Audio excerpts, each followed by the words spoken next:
Hello friends, welcome back to my channel. आज काफ़ी दिनों के बाद मैं आपके लिए वीडियो लेके आ रहा हूँ क्योंकि थोड़ा रेनोवेशन चल रहा था क्लिनिक में।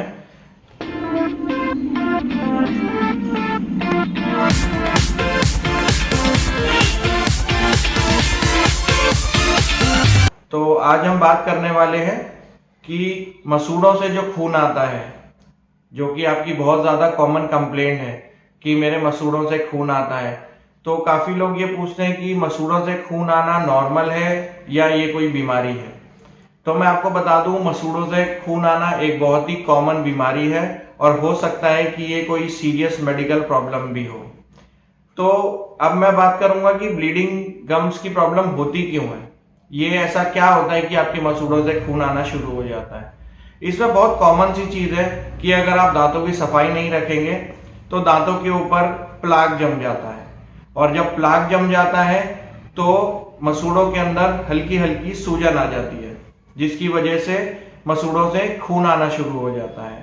और अगर आप प्लाक की सफाई फिर भी नहीं करते हैं तो प्लाक एक सख्त चीज में बदल जाता है जिसको टार्टार कहा जाता है। एक बार वो टार्टार में बदल गया तो वो जो मसूड़ों की सूजन है वो आपके मुंह की हड्डियों तक पहुंच जाएगी और मुंह की हड्डियां गलना शुरू हो जाएंगी। मसूड़ों में सूजन ज्यादा हो जाएगी और जब हड्डियां गल जाएंगी तो आपके दांत ढीले पड़ जाएंगे, जिसको मेडिकल टर्म्स में पेरिडोंटाइटिस कहा जाता है और लेमैन टर्म्स में आप उसको पायरिया भी कहते हैं। पायरिया के कॉमन लक्षण होते हैं दांतों का हिलना, मसूड़ों में सूजन, मुंह से बदबू आना, और बिना दांत निकलवाए ही अपने हाथ से पेशेंट दांत निकाल के क्लिनिक में ले आता है कि सर मेरा ये दांत अपने आप ही निकल गया। तो ये कुछ ऐसी चीजें हैं जो आपको ब्लीडिंग गम से शुरू होकर बहुत ही सीवियर प्रॉब्लम में जाकर तब्दील हो जाती हैं।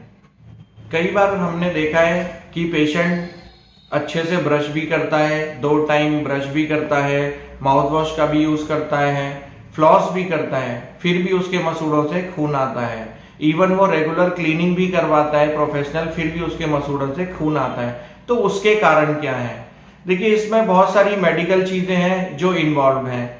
इसमें बेसिकली जो है हो सकता है कि विटामिन सी की डेफिशिएंसी हो उस पेशेंट को, या आप विटामिन डी की कमी से जूझ रहे हो, या आपको खून की कमी हो सकती है जिसको अनीमिया कहा जाता है।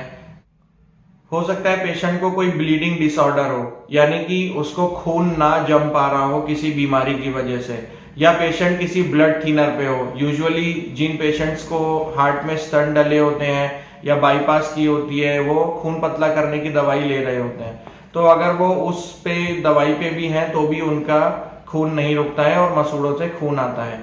कई बार आपने कोई प्रोसेसिस यानी कि कोई नकली दांत लगवाया हो, उसकी फिटिंग ठीक ना हो, जिसको इल फिटिंग डेंचर्स बोलते हैं, तो उनके हिलने की वजह से आपको चोट लगती हो और मसूड़ों से खून आता हो। या फिर कई लोगों में देखा गया है कि यूजुअली फीमेल्स में जब प्रेगनेंसी होती है तो हार्मोनल चेंजेस की वजह से मसूड़े में सूजन आ जाती है और खून भी आने लग जाता है। तो ये कुछ ऐसी चीजें हैं जो कि आपको ध्यान रखनी है। कई बार किसी को ब्लड में इतनी डिजीज होती है जैसे कि लुकीमिया, जिसे ब्लड कैंसर कहा जाता है, उसकी वजह से भी मसूड़ों से खून आना बंद नहीं होता है। तो जैसा कि मैंने आपको बताया कि ये एक बहुत नॉर्मल दांतों की सफाई ना करने की वजह से लेकर एक सीरियस ब्लड कैंसर की डिजीज तक भी हो सकती है। पर ये सब हम तभी बता सकते हैं जबकि इसके प्रॉपर टेस्ट किए जाएं।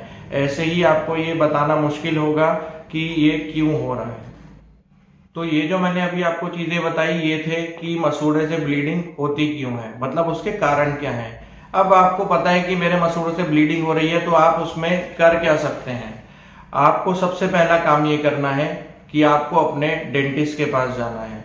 जो भी आपके घर के पास हो या जो आपको अच्छा लगता हो, उस डेंटिस्ट के पास आप जाएं। हर 6 महीने में कम से कम अपना रेगुलर चेकअप कराएं, अपने दांतों की क्लीनिंग कराएं, प्रॉपरली 2 टाइम ब्रश करें, सुबह और रात में।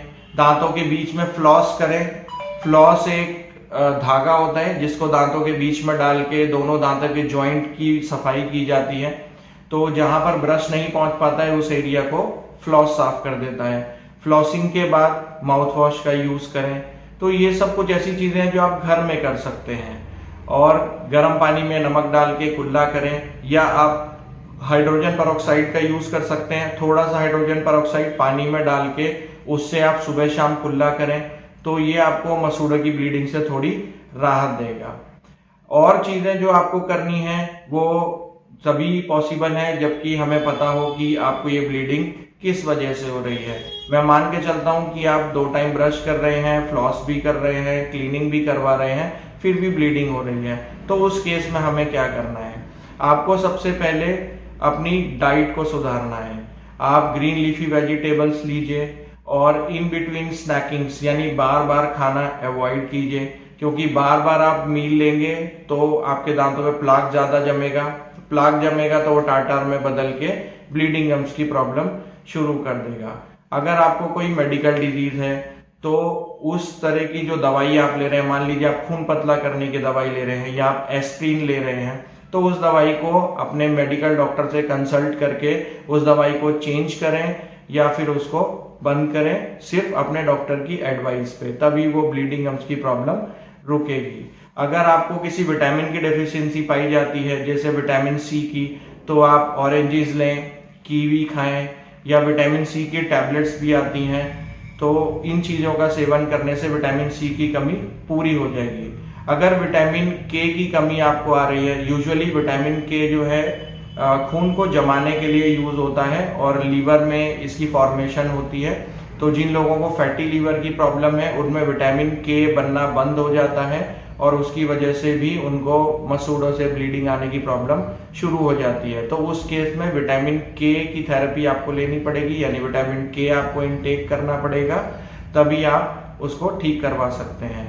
कोई आपने दांत लगवाया है, फिक्स दांत है या निकालने उतारने वाला है, उसकी फिटिंग ठीक नहीं है, वो आपको चुभ रहा है, तो तुरंत अपने डेंटिस्ट से कंसल्ट करके उसको घिसवाएं या उसकी फिटिंग ठीक करवाएं ताकि वो आपको चुभे नहीं और जो ब्लीडिंग हो रही है वो स्टॉप हो जाए। और जो हार्मोनल चेंजेस जो मैंने आपको बताया था कि जो फीमेल्स में पाए जाते हैं ड्यूरिंग प्रेगनेंसी, तो वो टेम्परेरी होते हैं, पर आपको क्लीनिंग अच्छे से रखनी है। मैंने कई बार देखा है कि यूजुअली प्रेगनेंसी के बाद लोगों को एडवाइस किया जाता है कि ब्रश नहीं करना है 2 महीने 3 महीने, इससे दांत खराब हो जाते हैं या हिल जाते हैं, तो ऐसा कुछ भी नहीं है, किसी भी किताब में ऐसा कुछ नहीं लिखा हुआ है। आपको प्रॉपरली उनको साफ करना है, अगर आप साफ नहीं करेंगे तो वो पायरी आपको बहुत जल्दी हो जाएगा। अगर आप तंबाकू का इस्तेमाल करते हैं, सिगरेट, अल्कोहल का इस्तेमाल करते हैं, तो उसको भी आपको कम करना होगा, क्योंकि ये कुछ ऐसी चीजें हैं जो आपके मसूड़ों को कमजोर करती हैं और वहां से भी ब्लीडिंग शुरू हो जाती है। तो आपको ये सब चीजें भी छोड़नी पड़ेंगी। ज्यादा चिपचिपी चीजें जो कि दांतों पे एकदम चिपक जाती हैं, उन चीजों की आपको डाइट कम करनी पड़ेगी। और अपने डेंटिस्ट के द्वारा बताए गए जैसे कि किस तरह से ब्रश करना है, किस तरह से फ्लॉस करना है, किस तरह से आपको माउथ वॉश का यूज करना है, किस टाइम पर करना है। देखिए ये टाइम बहुत इंपॉर्टेंट है, इसके ऊपर मैं एक वीडियो बनाऊंगा। अगर आप सुबह उठते ही ब्रश करते हैं तो आप बिल्कुल गलत करते हैं। ये मैं वीडियो अगली बार बनाऊंगा कि ब्रश की प्रॉपर टाइमिंग क्या है, कब आपको ब्रश करना है। तो हाल फिलहाल मैं अभी इसको छोड़ देता हूं। तो आपको ब्रश कब करना है, फ्लॉस कब करना है, ये सब आप अपने डेंटिस्ट से सीखें। किस तरह से करना है, तरीका भी बहुत इंपॉर्टेंट है। तो ये सब करने से आपकी जो ब्लीडिंग गम्स की प्रॉब्लम है काफी हद तक सॉल्व हो जाएगी। अगर ये सब करने के बाद भी आपके मसूड़ों से खून आ रहा है तो आप उसमें कोल्ड कंप्रेशन यानी कि ठंडे से सिकाई कर सकते हैं मसूड़ों के ऊपर। जैसे आप आइसक्रीम खा सकते हैं या हल्की बर्फ लगा सकते हैं, तो उससे भी ब्लीडिंग कंट्रोल हो जाती है। अब मैं बात करूंगा कि जब आपको ये सब चीजें भी आपने कर ली तो उसके बाद आप डेंटिस्ट के पास जाते हैं, तो आपकी एक्सपेक्टेशन क्या है और वहां पे आपको क्या एडवाइस मिलेगी, मैं उसके बारे में थोड़ा आपको बता देता हूँ। जब भी आप ब्लीडिंग प्रॉब्लम के साथ डेंटिस्ट के पास जाते हैं तो सबसे पहले वो आपके टूथ की एग्जामिनेशन करते हैं, आपके मसूड़ों की एग्जामिनेशन करते हैं, आपकी ब्रशिंग हैबिट के बारे में पूछते हैं, कौन सा पेस्ट कर रहे हैं, कौन सा माउथ वॉश यूज कर रहे हैं, फ्लॉसिंग करते हैं या नहीं, ये सब चीजें आपसे पूछी जाएंगी। और उसके बाद आपको क्लीनिंग के लिए एडवाइस किया जाएगा और हो सकता है कि दांतों का एक्सरे भी लिया जाए। और उसके बाद भी अगर फर्दर स्टडीज चाहिए हो तो कंप्लीट ब्लड काउंट, यानी कि जैसे कि ब्लड में कोई डिसऑर्डर तो नहीं है, इसके लिए आपका CBC कंप्लीट ब्लड काउंट भी कराया जा सकता है। कई बार सारा ट्रीटमेंट लेने के बाद भी ब्लीडिंग नहीं रुकती है, तो फिर आपको मेडिकल प्रैक्टिशनर को कंसल्ट करना पड़ेगा फॉर फर्दर इवैल्यूएशन कि ये प्रॉब्लम कहीं किसी और वजह से तो नहीं है, जैसे कि मैंने आपको बताया था लुकीमिया जो ब्लड कैंसर का साइन है, या कोई और बड़ी बीमारी तो अंदर नहीं हो रही है, तो उसके लिए फर्दर इवैल्यूएशन चाहिए होंगे। तो आई होप कि आप लोगों को ये टॉपिक काफ़ी अच्छे से क्लियर हो गया होगा कि ब्लीडिंग गम्स को किस तरह से ठीक किया जाए। देखिए, होम रेमेडीज जो बहुत सारे यूट्यूब चैनल पे बताई जाती हैं कि ये मलने से, ऐसा करने से ब्लीडिंग रुक जाएगी, तो ऐसा कभी नहीं होगा। देखिए, डेंटिस्ट्री में ऐसा होता है कि एक बार दांत के ऊपर कोई चीज चिपक गई, यानी कि प्लाक एक बार हार्ड हो गया, तो ये इतना डिफिकल्ट होता है कि मशीन से निकालने में भी इसे बहुत टाइम लगता है। तो होम रेमेडीज आपको कुछ टाइम के लिए ब्लीडिंग रोक देंगी या उस प्रॉब्लम को छुपा देंगे। जैसे कई लोग लौंग लगाने लग जाते हैं, कोई तंबाकू वाला पेस्ट करने लग जाता है, तो वो चीजें खत्म नहीं होती हैं, वो चीजें छुप जाती हैं और अंदर ही अंदर बढ़ती रहती हैं और आगे जाके ये बहुत सीवियर प्रॉब्लम हो जाती है। और जब आप डेंटिस्ट के पास पहुंचते हैं तो वो स्टेज 1 से लेके स्टेज 3 पे पहुंच चुका होता है, तो उस समय उनके पास भी कोई ऑप्शन नहीं होता है। तो आप इस चीज को इग्नोर ना करें कि थोड़ा बहुत खून आना बिल्कुल नॉर्मल है।